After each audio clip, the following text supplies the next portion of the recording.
Well, first I want to tell this illustrious, fabulous group, EQNM, and the board, and our incredible legislators, that thank you for making this as COVID safe as possible. We want to continue to lead by example. And the hard part about that is it means that we make hard choices about who's here and who's not here.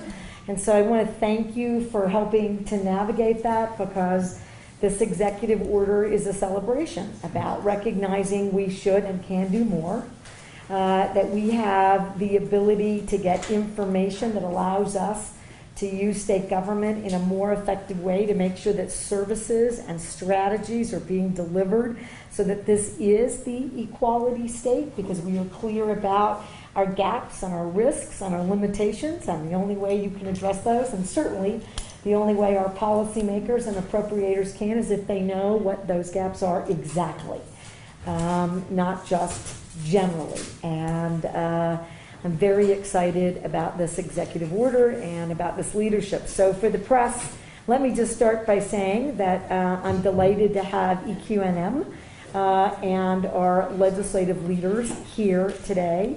This is a long time in coming, where we're mandating today that the state will, in every single agency and department, be required to shift their data collection systems so that we are adequately seeking out information and asking about both sexual orientation and gender identity. And the purposes of that, of course, responding is voluntary, just like it is when we ask any of those demographic kinds of questions to our population. But frankly, something that I was always surprised about in the Department of Health world, Arian, is that people do in fact respond. And most people want you to know what the issues are for them that create either access or potentially even discriminatory arrangements that are certainly not done on purpose, but rather we create unnecessary barriers because we do not know. And so this, again, is a mandatory shift in collecting data. It is still voluntary for recipients. Nobody gets denied a service because they don't answer or respond to any of our data collection. And then my hope is that we may not need a statutory design with this executive order, but certainly we want to look at the benefits of states like California and New York, and our legislative leaders will let me know if in fact they believe that there is something more that we should do. With that, before I sign the executive order, I do want to recognize the executive director of EQNM, and someone I've worked with for literally now decades, and met in a public health space, and who's no stranger to getting government and the private sector to work cohesively to make sure that we are never discriminatory, that we open every access point we can for every population, and that when we do that successfully, this becomes a better, safer, more prosperous state. And we want to be known for that work, that we're looking to reach out and identify with every single New Mexican, irrespective of their gender identity, sexual orientation, or any other issue. So, Mr. Martinez, would you share a few words? I will. Thank you so much, Governor. So I want to start by thanking Senator Hamblin, who couldn't be here today, and Representative Barreras and Senator Jaramillo for championing this issue during our recent legislative session. Every LGBTQ person will tell you we face unique barriers and struggles. We all have stories about our struggles to access healthcare, to succeed in an education system that doesn't always honor our differences, or to maintain economic stability. Every queer and trans person in New Mexico knows about these disparities. What we've struggled to do until now is provide the data that proves what we already know, and more importantly, that will help us address these barriers. By taking this action today, Governor Lujan Grisham is affirming to LGBTQ New Mexicans that we recognize there is inequity, and we can start by gathering the data to help us fix it. Data collection may not necessarily sound exciting, but the last year has taught us Better data means better policies. And this is the crucial first step. There's also another really important reason for this. It's stigma.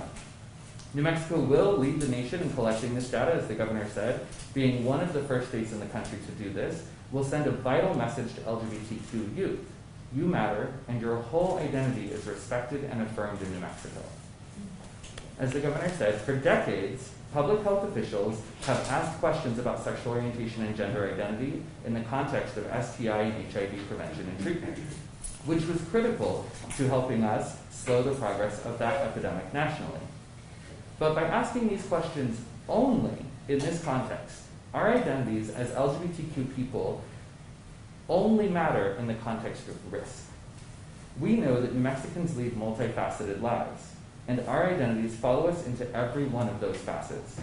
And we deserve to be affirmed and honored at every one of those intersections. So on behalf of Equality New Mexico and LGBTQ New Mexicans in all 33 counties, thank you, Governor, for seeing us, for honoring us, and for affirming our identities. And for this commitment in the form of the first step to true liberation for queer and trans New Mexicans. Do we want to introduce ourselves around the room? We've got board members and folks from the cabinet. Do we want to do that? Do you want to lead that, Marshall? Do you want to just go around the room? Sure. How do you want to do? We can go this way. So I'm Marshall Martinez. I'm the Executive Director of Equality New Mexico. I'm Brittany Barreras. I'm a state representative for District 12. Melissa Alexander, I am the Secretary of the C4 Board of Equality New Mexico. Patrick Killen, Board Member for Equality New Mexico. I'm Andrew Eccles, Community Organizer for Equality New Mexico. Linda Siegel, longtime lobbyist for LGBT rights. Caroline Burkle, I'm Deputy Chief of Operations for the Governor.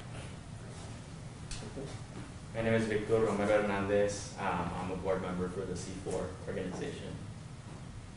I'm Robert Sturm. I'm the Executive Director of the New Mexico Community AIDS Partnership. I'm Monique Silva, and I'm a board member for EQNM. I'm Senator Leo Jaramillo, representing District 5. Yep, Ariane? Ariane Showers, Policy Director for the Department of Health.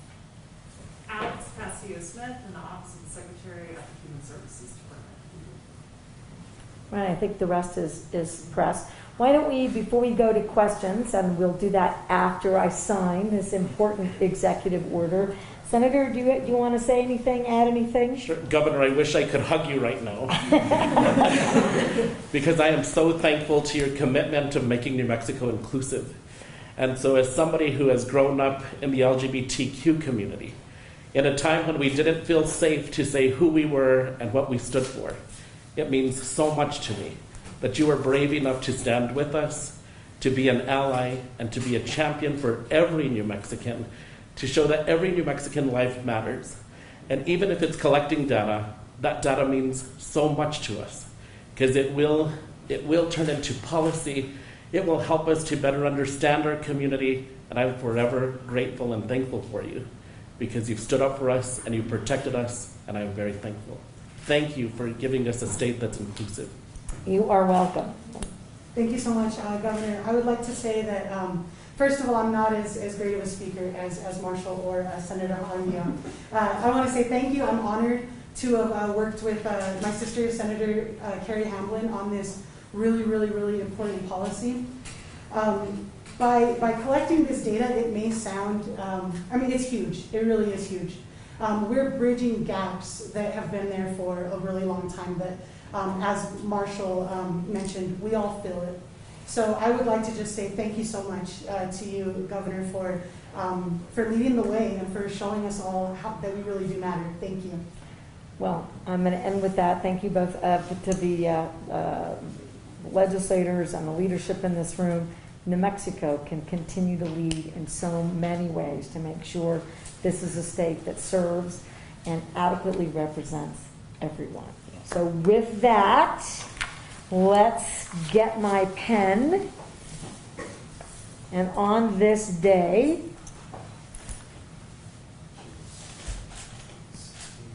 make this executive order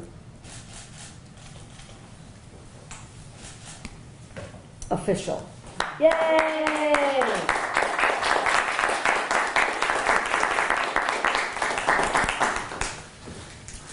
And we'll take some questions. I know you guys may have a few different kinds. Out of respect for our guests here, if we could start with questions about the executive order that the governor just signed. You're going to let them ask other questions? I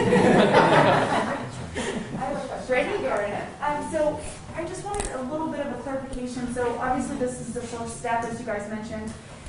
When does this begin, and in what avenue is this information typically, I guess, gathered? How are these departments gathering this? And then I want to know, is there like a board or someone, maybe lawmakers, who will be monitoring the data and then providing maybe a report to see how legislation could be formed down the road? So I'm going to do the back part of that, Brittany, first, and then anyone can jump in.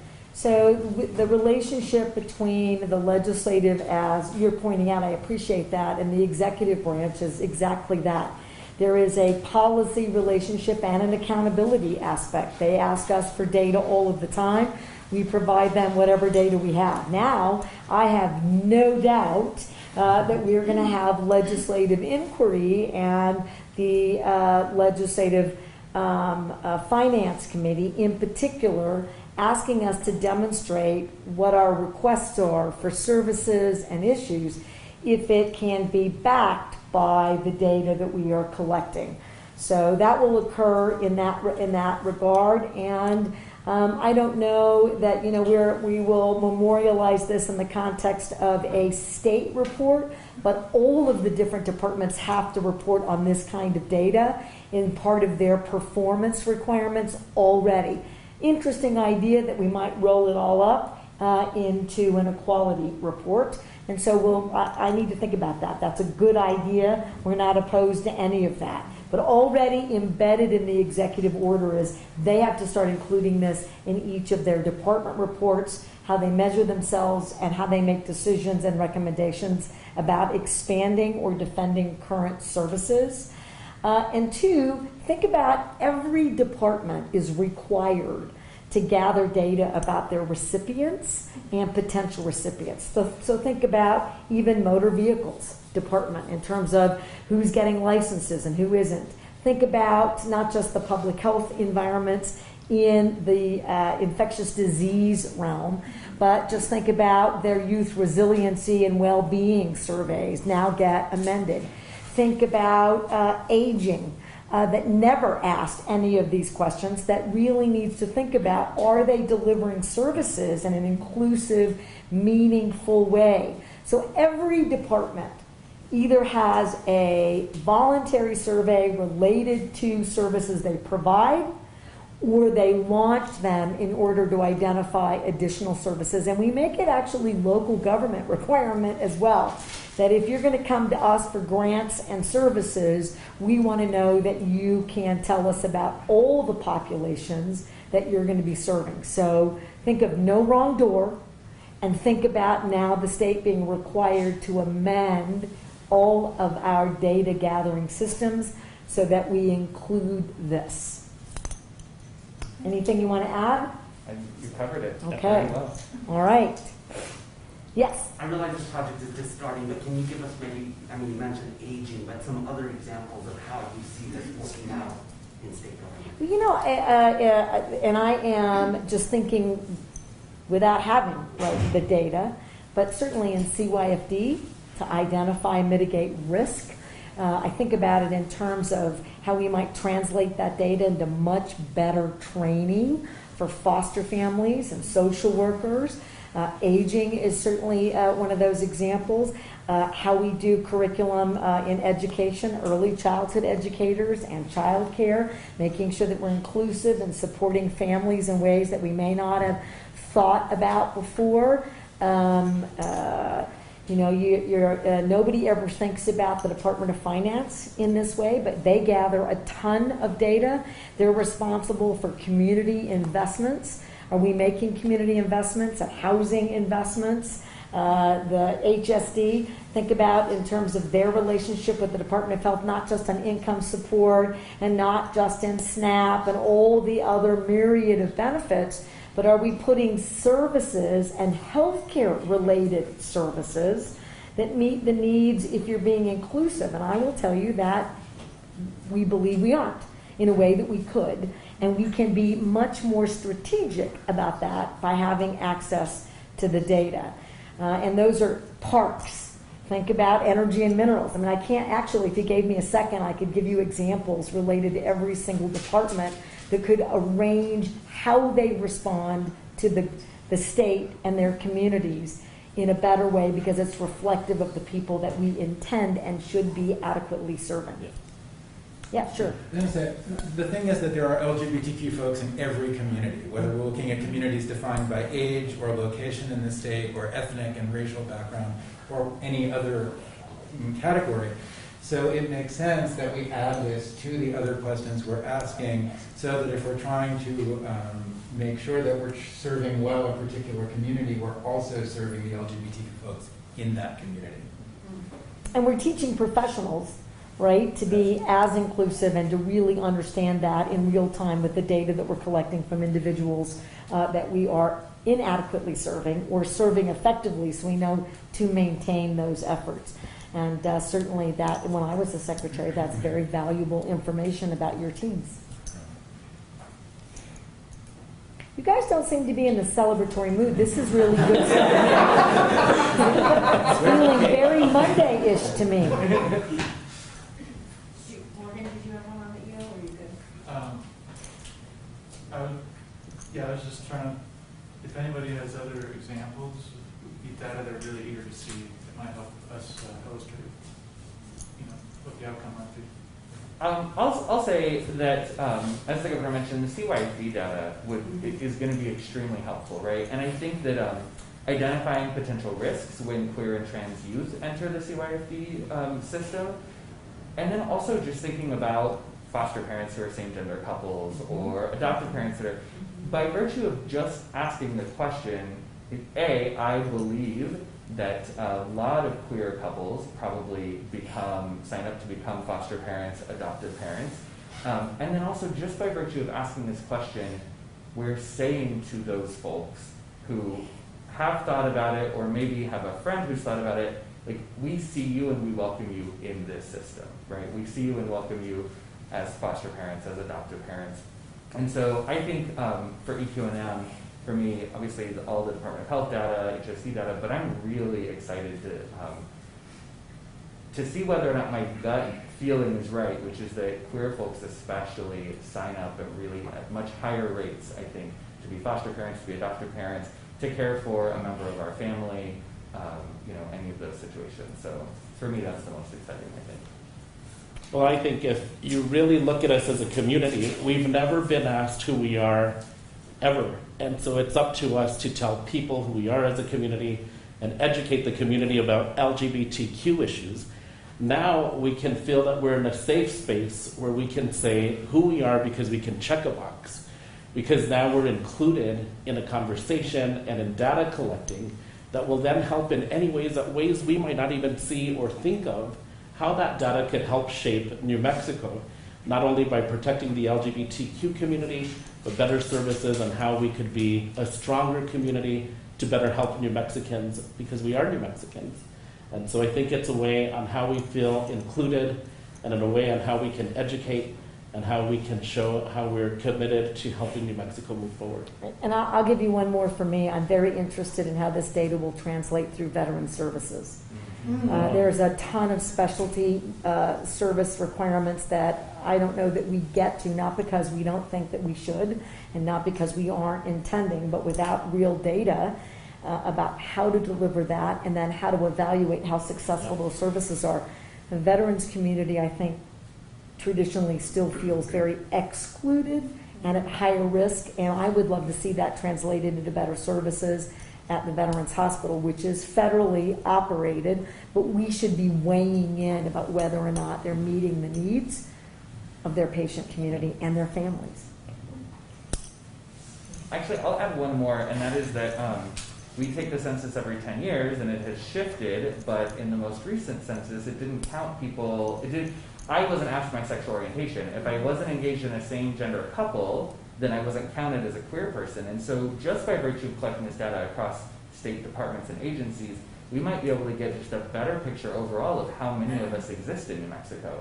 Because shockingly, many of us are single and therefore don't answer the domestic partnership same gender question. And then it's just us, because of the way our culture has operated, it is assumed we are heterosexual unless identified otherwise. This might give us a much more clear picture just of how many of us exist across the state. And by county, we don't all live in Albuquerque and Santa Fe. Well, and similarly, for anything having to do with tourism, which is a huge income generator for the state, it would be really interesting to understand if queer tourists are getting as good treatment everywhere in the state as we know they are in certain parts of the state. And if they're not, being able to take steps to address that, because we want that population to come to visit, to feel safe, to spend their money, right, and to send their friends. So that's another area. Well, that one worries me. That's just going to be an invitation for the tourism department to add to their budget report. Sorry, Governor. Oh. I'm teasing. No, I didn't. And also even things like Indian Affairs, right? It would be really fabulous to see programs that are looking at other minority groups in the state, but looking now at also the LGBTQ members of those groups. And are they having different experiences than their non-LGBTQ members of those groups? And how do we make sure that programs that are targeting various communities include the LGBTQ members of those communities? And how about one last cross-section, and that's going to give us better clarity and insight to continue to do more in terms of mitigating and preventing all teen suicide, particularly where we have the highest risks, which continues to be in sovereign nations. Yeah, totally. So that kind of insight is powerful when you think about the lives saved and supported and the opportunities then afforded. The executive order states that voluntary data may be available to the public in accordance with state and federal law except for personal identity. Except for the New Mexican. I'm just teasing. No one's having fun. It's Monday. It's Monday. I thought that was funny. It was definitely fun. Does this qualify as personal identifying information? Will this information Aggregate data doesn't, so I can't provide data that has Marshall's name on it as a respondent, but I can absolutely include to all of the public the data that Marshall responded to. So we still have to meet, to your point, we have to be, you shouldn't have to IPRA it, right? It should be on the Sunshine Portal, you should be able to see what the data is. 2, if you do, you should know that you get it all. And 3, you should know that we'll meet our HIPAA and client, consumer, individual protections. So good question, and thank you. And thanks for letting me tease you.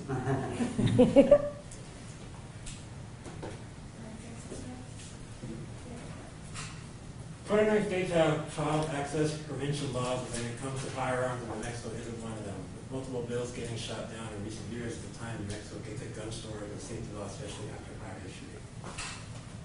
Well, I will tell you that there's no question based on all of the statements that many folks already around this table, including myself and my administration, that it is heartbreaking, devastating, and shocking every time we have one of these tragedies.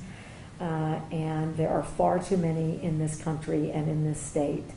And we should be doing everything we can, which is why New Mexico is one of the few states that is studying and will treat gun violence as an epidemic.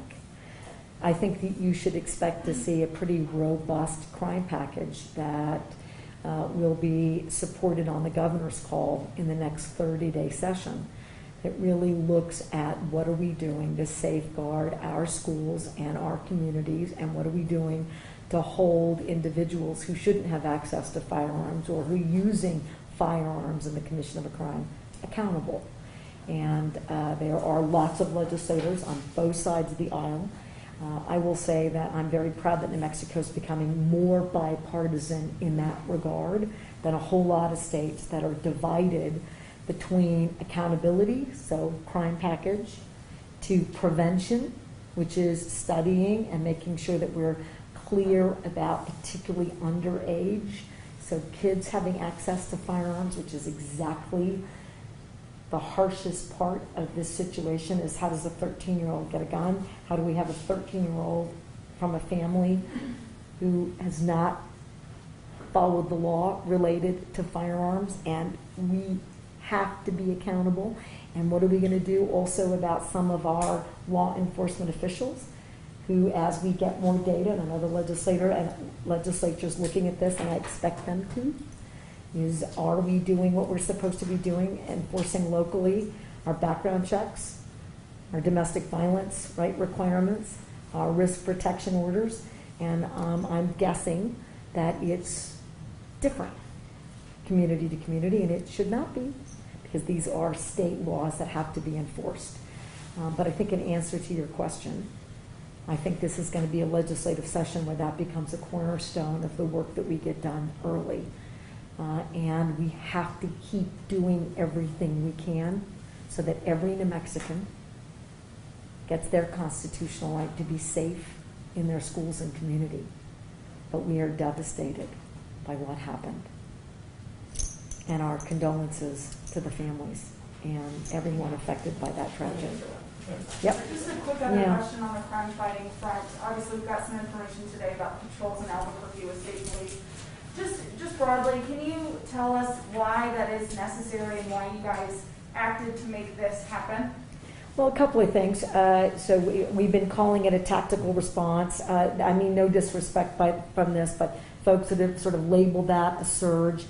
There are 3 issues that I believe the state can be more engaged in that will create space for better outcomes in a variety of communities.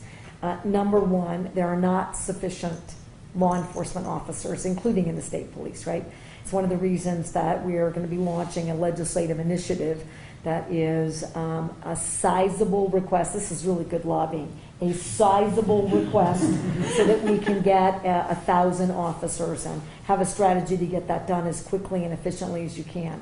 So when we lend officers through the state police to a community, that's the second issue, who continues to have crime issues, then that's the right leveraging of those partnerships. Go to where your risks are the most evident.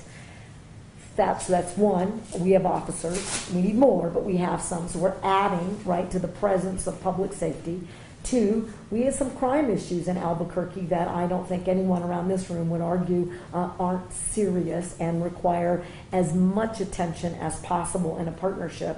And then 3, the state police have a different jurisdictional presence. So they can engage in traffic stops and other related efforts, including they can participate. We need more investigators. If you think you've got a drug operation, we believe we do, we have several, and we believe that several of those are certainly responsible for the uptick in violent crime, then you need as many investigators combing through all of that work and then working together, because when they don't, gaps occur, mistakes are made. We've seen that happen at the federal level, with AFT and the FBI and any number of partners. We've seen it happen between sheriffs and local police officers. We've seen it happen between federal partners and state police. No one's exempt from having a coordination problem. This centers all of it, again, using also the district attorneys. So when we're all on the same page, frankly, I think we do a much better job. And when we get more officers, New Mexico should expect that the state police can have similar operations to meet the needs of communities statewide. And we know from our last effort, there were lots of arrests made. We think this is going to make an impact. And we're going to continue to go after fugitives, We've got felony warrants, got people out. It takes all of us working together to get them picked up and held, which is exactly what's going to happen. These bad actors are going to jail. Thank you. Got it. Barry and Daniel, so either of you have one? Well, I had a question. It's a 3-week deployment at least. So how do you evaluate 3 weeks from now the success or accomplishments? Well, a couple ways, One, number of arrests, and it's not just always arrests, number of stops. What do we know? What are we finding? Whether do we mitigate in a community? Does the community feel safer? APD will respond to us. The district attorneys will tell us whether or not our investigations are helping them, right, make a case, deliver a case. So all of those aspects. And one thing that is really important to say is that when we have an issue, and it's a negative issue, right, we have a tragedy. Is it the neighborhood's fault? Is it the school's fault? Is it the family's fault? Is it Bernalillo County's fault? Is it the mayor's fault? Is it the county's fault? This is not about pointing fingers. This is about getting everybody to leverage every single resource we have so that New Mexicans are as safe as they can be. And having that coordination provides the mayor with insight and opportunity to deploy resources that without our support he would not have the ability to do. The same with the DA, the same with me, with the state police, to make sure that I'm supporting APD and these communities that are at risk. So that's how we'll evaluate that success. And, you know, one thing we learned, and, you know, I'm terrible at this, don't give out more information that they're asking me, Trip. I know. But look, you know, we're all sitting in this room, and we're all New Mexicans. We all deserve and want New Mexico to be a safer place. This is coordinated. You should learn what worked and what didn't work. What didn't work is when APD got all the information about court hearings. Now, we accepted responsibility, and I really admire Chief Johnson. I didn't have to tell him to do that. He did that because, you know, they know how to follow their police work in their cases. But here, we'll follow our cases, and the courts, and APD, and the DAs will all communicate with us. So those are all really important nuances moving forward so that we're making the biggest difference that we can. And then we want to sustain it, Morgan, and think about strategies to sustain higher police presence. Back to my big, giant request. I'm going to need all your money. We could time for one more question and wrap it up for us. Just to get back to, you know, the LGBTQ community, is there anything that you've been hearing from the community, or is there anything from the community that is going to be happening in the future that you want to attack, or not attack, but tackle and make better for the community? Everything, right? I mean, this notion, and we're doing it right now in education in Yazzie Martinez. Look, this is a state that by all national standards, I would tell you, is doing better. We are a multicultural, proud state that is clear about our differences. But we've also seen some real tensions in our culture and our history that not quite related to certainly the LGBTQ community, but certainly we've seen racial unrest in the state. So this notion that we don't have any gaps or discriminatory issues, that we don't have hate crimes and risks and barriers, means that we're not really trying to be an inclusive state about equality if we pretend that none of that exists. Unfortunately, fear is part of the human equation. This executive order is about telling everyone that we aren't going to be fear-based here, right? We're going to be courageous, and we're going to solve problems, and this is going to be the best state, no matter who you are, to live, to work, to be safe, to get educated, to have economic opportunity. And you do that by tackling every single issue that you can and being earnest about your approach in doing that, and having these kinds of partners who know exactly what we need to do. And it starts with having access to information. And they'll make sure that every leader from this day on is doing everything they can to make the differences that are required to make this an equality state and an inclusive state. So I'm excited about this today. I wish you could see the smile behind my mouth. We can in your eyes. We can.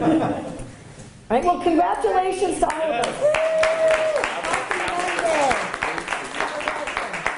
Happy Monday. Happy Monday. You guys are awesome.